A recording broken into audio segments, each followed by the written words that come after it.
The vaccine rollout keeps rolling on. 20.5 million people have now had one or more doses. This pharmacy in Bristol doing its bit to add more jabs and more peace of mind. I'm really happy, and I'm really I feel like I'm happy and confident and feel safe of, going to work and everywhere.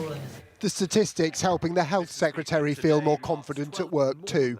The number of deaths each day is not only falling faster than after the first peak, it's falling faster in the over 80s who got the jab first compared to the under 80s.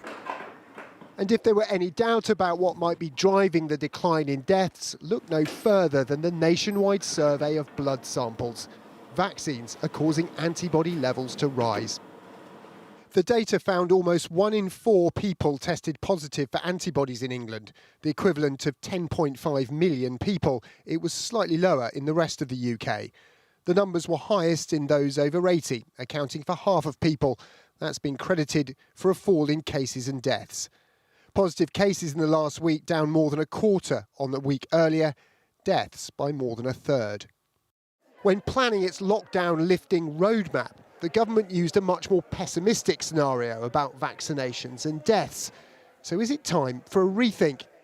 Does this mean the government should maybe start thinking about speeding up lifting of restrictions? I think it's difficult to say. The plan in England is for a 5-week gap between the stages of easing to assess what's happening. Most scientists would say that is still a good idea, certainly for the early phases, because the worst thing we could do is really rush to reopen and then have infection rates rise and we'd be taking a step backwards. Another reason for caution, new variants like the Brazilian strain, and an embarrassment for government that one confirmed case of the variant is still at large in England. We've identified the batch of home test kits in question. Our search has narrowed from the whole country down to 379 households in the southeast of England, and we're contacting each one.